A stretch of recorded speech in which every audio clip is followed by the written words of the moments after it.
السلام علیکم ورحمۃ اللہ وبرکاتہ۔ بسم اللہ الرحمن الرحیم۔ حضرت آدم علیہ السلام کے ہمیشہ جڑواں بچے پیدا ہوئے سوائے حضرت شیث علیہ السلام کے۔ حضرت آدم علیہ السلام کے یہی نیک و پاک باز بیٹے سرور کائنات آقا دو جہاں حضرت محمد مصطفیٰ صلی اللہ علیہ وسلم کے جد امجد ہیں، جن کو اکیلے پیدا کرنے کا مقصد یہ تھا کہ حضور نبی کریم صلی اللہ علیہ وسلم کے جد امجد کی پیدائش میں کوئی شراکت دار نہ ہو جائے۔ حضرت آدم علیہ السلام کی وصیت کے مطابق حضرت شیث علیہ السلام کے ذریعے صلب مصطفیٰ صلی اللہ علیہ وسلم پاک بیبیاں میں منتقل ہوتے ہوتے حضرت عبداللہ تک پہنچا۔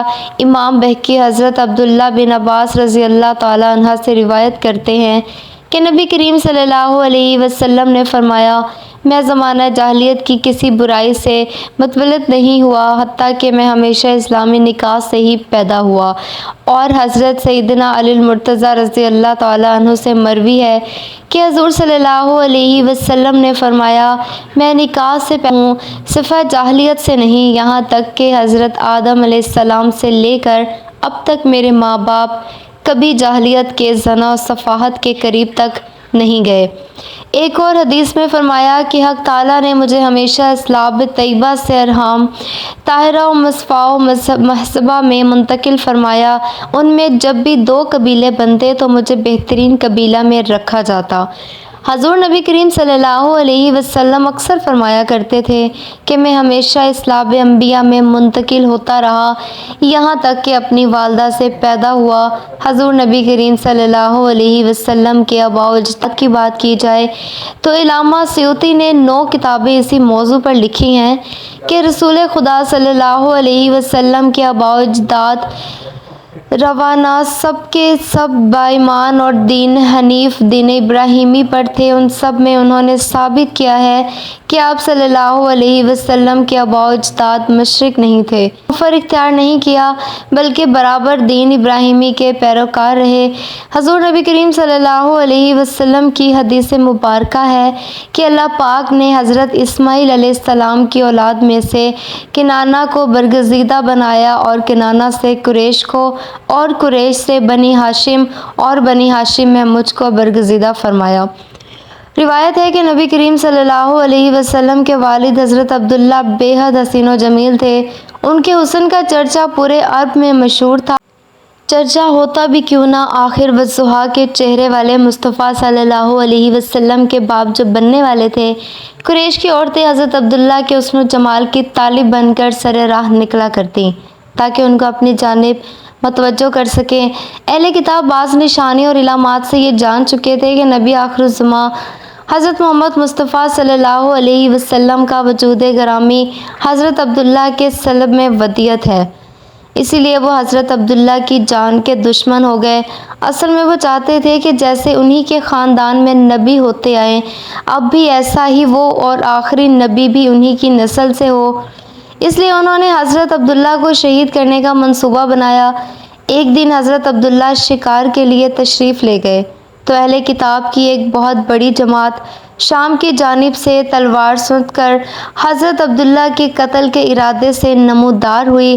ایک دن حضرت آمنہ نے مدینہ جانے کا ارادہ بنا ہی لیا اور اپنے سسر عبد المطلب سے آ کر فرمایا کہ بابا جان، میں کچھ دنوں کے لیے اپنے گھر مدینہ جانا چاہتی ہوں، آپ اجازت دے دیں۔ حضرت عبد المطلب نے فرمایا کہ ٹھیک ہے، چلی جاؤ۔ حضرت آمنہ نے سفر کا سامان تیار کیا اور اپنی لونڈی ام ایمن اور ہمارے حضور صلی اللہ علیہ وسلم کو لے کر ایک اونٹنی سے مدینہ کی طرف چل پڑی۔ اس وقت ہمارے حضور صلی اللہ علیہ وسلم کی عمر صرف 6 سال تھی۔ مکہ سے مدینہ کی دوری 400 کلومیٹر ہے۔ اس وقت لوگوں کی آبادی بہت کم تھی، راستے میں سناٹا ہی سناٹا رہتا تھا، ہر طرف ایک ویرانی اور وحشت سی محسوس ہوتی تھی۔ لیکن یہ 3 لوگوں کا قافلہ آہستہ آہستہ مدینہ کی طرف بڑھتا جا رہا تھا۔ اس قافلے میں مردوں میں صرف ایک 6 سال کا بچہ تھا۔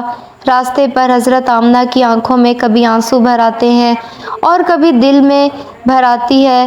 حضرت خدیجہ الکبریٰ رضی اللہ تعالیٰ عنہ کو اس گفتگو کی خبر ملی تو فوراً پیغام بھیجا کہ آپ صلی اللہ علیہ وسلم میرا مال تجارت لے کر شام جائیں۔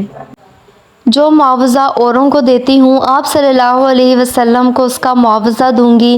حضرت محمد صلی اللہ علیہ وسلم نے قبول فرما لیا اور مال تجارت لے کر میسرہ غلام خدیجہ کے ہمراہ بصرہ تشریف لے گئے۔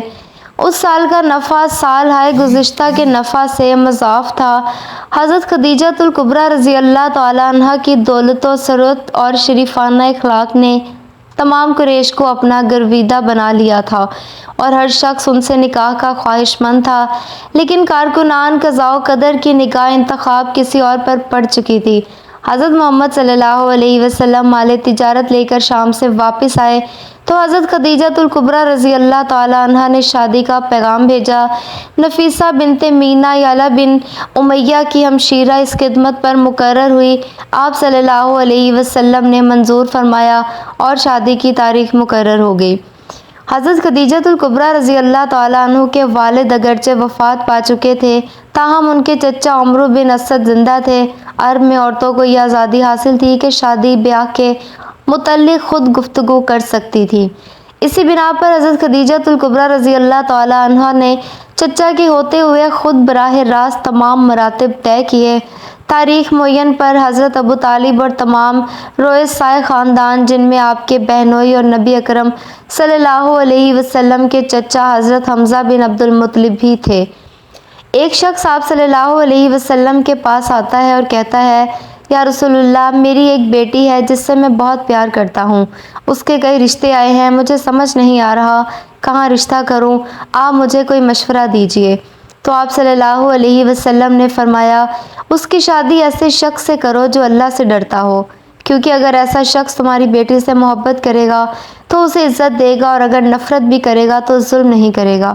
اللہ سے وہی ڈرتا ہے جو اللہ کی عبادت کرتا ہے، نماز پڑھتا ہے، قرآن پڑھتا ہے اور اللہ کے احکامات پر عمل کرتا ہے۔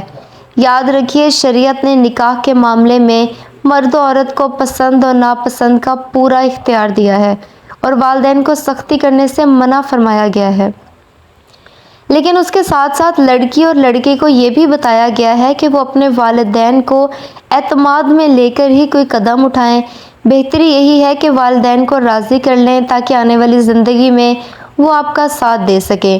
انہیں قرآن و حدیث کا حکم سنائیں، انہیں بتائیں کہ شریعت اس بات کی اجازت دیتی ہے کہ آپ اپنی مرضی سے شادی کر لیں، لیکن اس کے باوجود اگر والدین نہ مانیں تو آپ اپنی مرضی کر سکتے ہیں، لیکن اس کے ساتھ ساتھ والدین کی عزت اور احترام اور خدمت کرنا آپ کا فرض ہے۔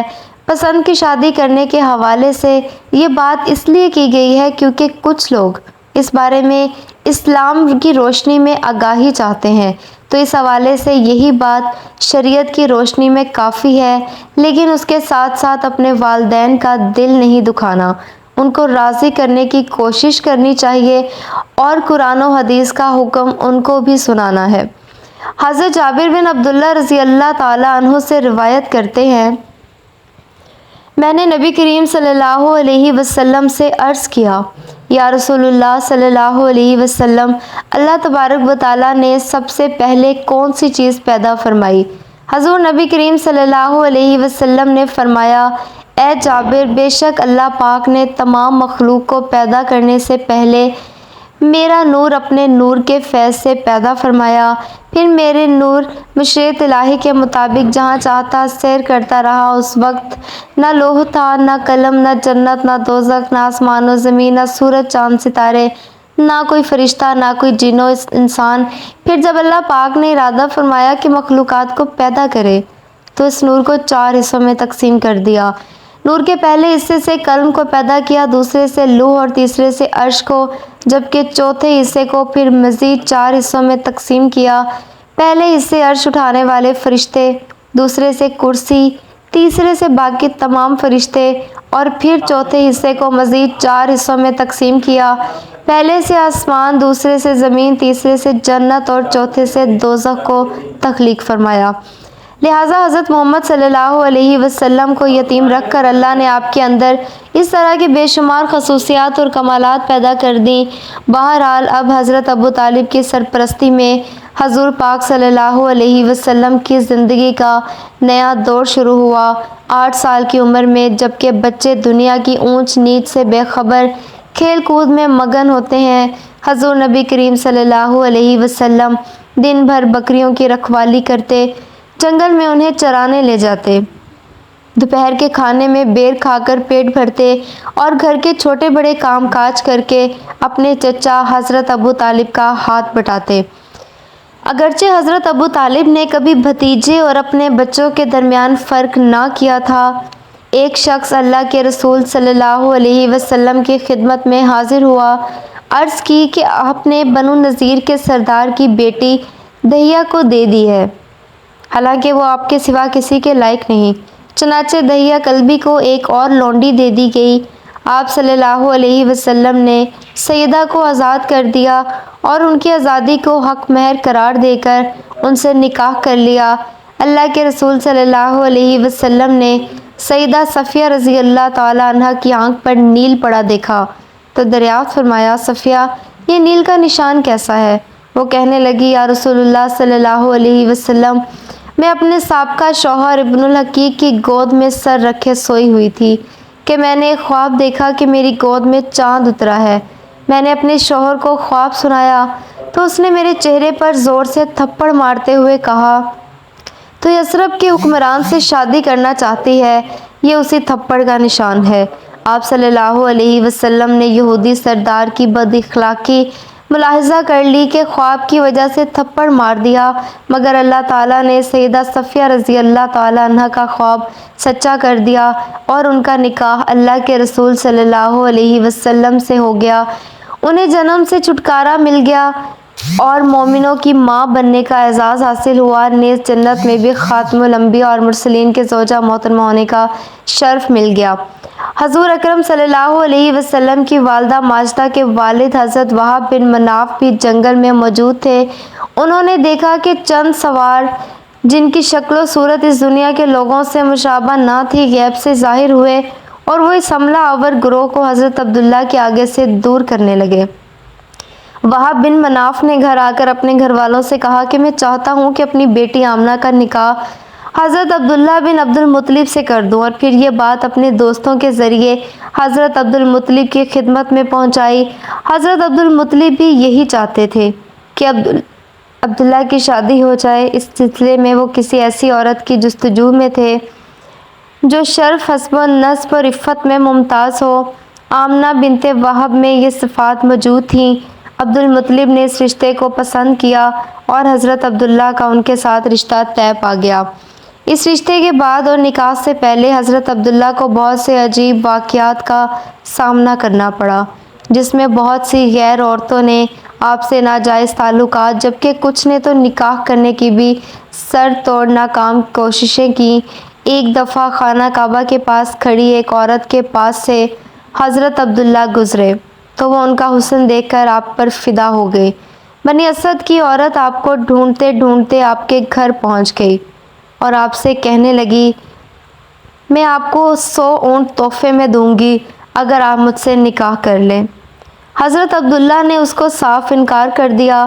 مکہ کی ایک خوبصورت عورت جو کاہنہ ہونے کے ساتھ ساتھ تورات اور انجیل کی عالم بھی تھی، جب حضرت عبد المطلب رضی اللہ عنہ حضرت عبداللہ کو لے کر بغرض نکاح قبیلہ بنو زہرہ روانہ ہوئے تو راستے میں اس عورت یعنی فاطمہ شمیہ سے ملاقات ہوئی، تو فاطمہ نے حضرت عبداللہ رضی اللہ عنہ کی پیشانی میں نور محمدی صلی اللہ علیہ وسلم چمکتے دیکھا تو فوراً سب کچھ بھانپ کر اس نور پر ہزار جان سے فریفہ ہو گئی اور حضرت عبداللہ رضی اللہ عنہ کو نکاح کا پیغام دیا۔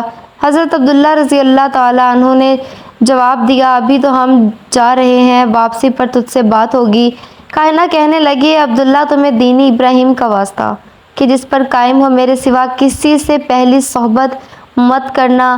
یہ کہہ کر اس نے اپنے حسن کے جلووں اور جادو سے حضرت عبداللہ کو قابو کرنا چاہا، لیکن آپ اللہ کے حکم سے اس عورت کے چنگل سے پاک و طاہر نکل گئے۔ قبیلہ بنو زہرہ کے مرحوم سردار وہب کی بھتیجی حضرت آمنہ کی اعلیٰ ترین سیرت و کردار کے چرچے زبان زد خاص و عام تھے۔ آپ رضی اللہ تعالیٰ عنہ بھی حضرت عبداللہ کی مانند حسین سیرت و حسن صورت کا مکمل اور بے مثل نمونہ تھیں۔ حضرت عبداللہ اپنے والد کے ہمراہ قبیلہ بنو زہرہ پہنچے۔ یہاں حضرت عبدالمطلب رضی اللہ تعالیٰ عنہ اپنے لاڈلے بیٹے کے ساتھ حضرت آمنہ رضی اللہ تعالیٰ عنہ کے نکاح کی خواہش کا اظہار کرتے ہیں۔ وہیب کو قریش مکہ کے اعلیٰ ترین گھرانے کے اتنے بہترین رشتے سے بھلا کیوں کر انکار ہو سکتا تھا؟ چنانچہ حضرت عبداللہ رضی اللہ عنہ کا نکاح حضرت آمنہ رضی اللہ عنہ سے ہو جاتا ہے، اور یوں دو پاکیزہ روحیں نکاح کے مقدس بندھن میں بندھ جاتی ہیں۔ حضرت عبداللہ رضی اللہ تعالیٰ عنہ تھوڑا عرصہ وہاں قیام کرنے کے بعد اپنی عفت مآب دلہن کو لے کر واپس مکہ آ جاتے ہیں۔ کچھ دنوں بعد دوبارہ وہی کہنا آپ سے ملتی ہے جس نے ان کو نکاح کے لیے کہا تھا۔ جب اس عورت نے حضرت عبداللہ کی پیشانی میں وہ نور مبارک نہ پایا تو چیخنے چلانے لگی۔ وہ ان سے کہنے لگی، پہلی مرتبہ میرے پاس سے جانے کے بعد تم نے کسی عورت سے صحبت کی ہے؟ آپ نے فرمایا، ہاں میں نے حضرت آمنہ بنت وہب سے نکاح اور زفاف کیا ہے۔ وہ عورت کہنے لگی، اب مجھے تم سے کوئی سروکار نہیں، میں تو اس نور مبارک کی خواستگار تھی جو تمہاری پیشانی میں جلوہ افروز تھا، اب وہ دوسرے کے نصیب میں چلا گیا۔ اللہ تعالیٰ ہمیں نیک کاروں میں شامل فرمائے اور ہمارا خاتمہ بالخیر فرمائے، آمین ثم آمین۔ ناظرین، کمنٹ باکس میں اللہ تعالیٰ کے 99 ناموں میں سے ایک نام ضرور ٹائپ کیجیے گا، شکریہ۔ ناظرین، اگر آپ کو ویڈیو اچھی لگی اور معلوماتی لگی ہو تو صدقہ جاریہ کی نیت سے ویڈیو کو ضرور شیئر کریں، اور اگر آپ اس چینل پر نئے ہیں تو چینل کو سبسکرائب کر دیں تاکہ ہر نئی آنے والی اسلامی ویڈیو آپ کو مل سکے۔ مجھے سننے کا شکریہ۔ اللہ حافظ۔